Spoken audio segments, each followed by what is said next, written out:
À la Caisse d'épargne, votre assurance vie vous rapporte 4,25%. Je décroche cocotier, les économies vont rapporter.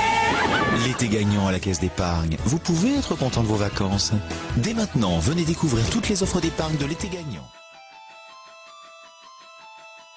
Spécialiste de tous les crédits, CTLM vous propose désormais des prêts immobiliers. Avec CTLM, réalisez vos projets les plus ambitieux. En ce moment, frais de dossier offerts. Ça pourrait être bien. Acheter le plus vite possible, c'est ce que conseillent ces spécialistes du crédit immobilier. La Banque Centrale Européenne augmente son taux directeur de 0,25%. Les conséquences, pour un emprunt de 100 000 euros sur 15 ans, la hausse des taux alourdira la facture de 1 785 euros, soit 10 euros par mois.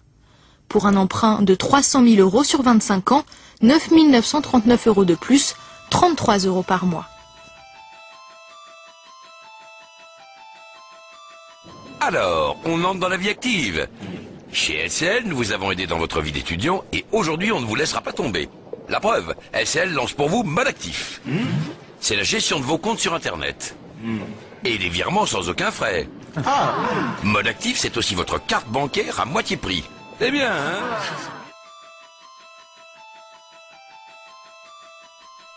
Avec LCL, demandez à votre argent. Vous voulez un crédit conso très vite? LCL.fr, on vous donne une réponse de principe immédiate. Alors heureuse? Heureuse, je suis heureuse. Dire la vérité aux Français, c'est leur dire que la crise actuelle aura des conséquences dans les mois qui viennent sur la croissance, sur le chômage, sur le pouvoir d'achat. Constat sans ambiguïté. Le chef de l'État va faire de violentes diatribes contre le capitalisme financier. Ou dit-il, la logique de la rentabilité. En Espagne, le marché de l'immobilier traverse lui aussi une grosse crise. 80% des ménages sont propriétaires, mais en raison de la hausse des taux variables, les mensualités ont augmenté de 23 à 25% et une large majorité des emprunteurs se retrouvent en grande difficulté. À Saragosse, bienvenue chez les Moreno. À vendre appartement pour cause d'endettement. Il y a 2 ans, ils ont signé.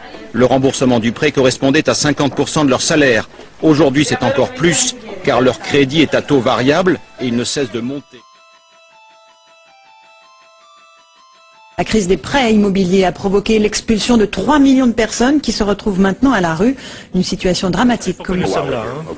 Bon, vous devez partir maintenant. Vous pouvez encore rassembler vos affaires, mais à partir de maintenant, cette maison ne vous appartient plus. D'accord?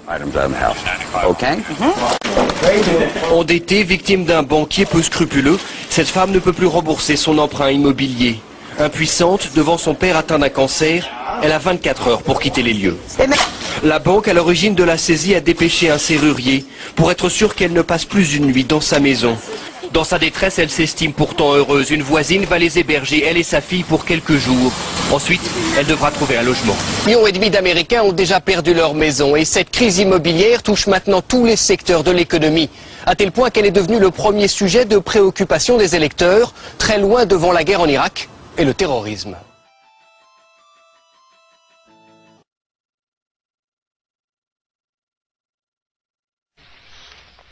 يقول رسول الله صلى الله عليه وسلم درهم ربا أشد من 36 زانية. درهم ربا. لذلك لما بقول ابعد عن الحرام بس انت لا يرضيك الحلال، انت عايز كتير سهل. فئة الربا تستسهله الناس. شحال من واحد يعني الربا عنده كيبدا يتزاحم مع الفتوى كيدير يدوز للربا. يا سيدي هذه جيفة. عجبت لمن يرى الجيفة وكيقلب كيدير لها واش غادي يبخرها ولا يحمرها كيما درت لها جيفة يا أخي الكريم.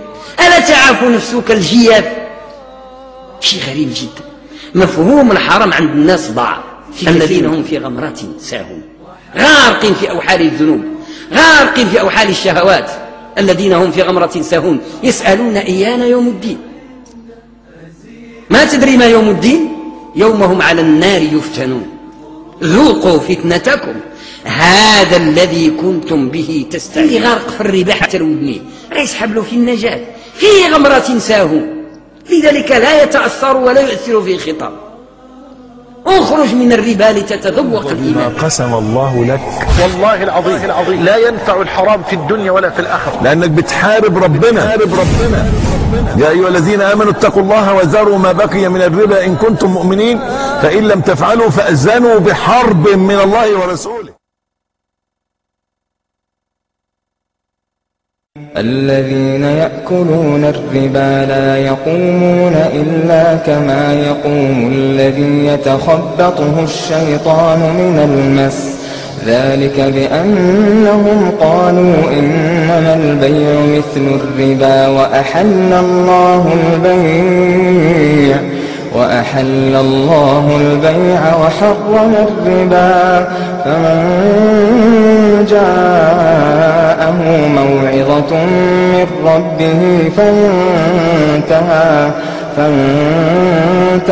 فله ما سلف وأمره إلى الله، ومن عاد فأولئك أصحاب النار هم فيها خالدون. يمحق الله الربا ويربي الصدقات والله لا يحب كل كفار أثيم. إن الذين آمنوا وعملوا الصالحات وأقاموا الصلاة وآتوا الزكاة لهم أجرهم عند ربهم ولا خوف عليهم ولا هم يحزنون. يا أيها الذين آمنوا اتقوا الله وذروا ما بقي من الربا إن كنتم مؤمنين، فإن لم تفعلوا فأذنوا بحرب من الله ورسوله، وإن تبتم فلكم رؤوس أموالكم لا تظلمون ولا تظلمون،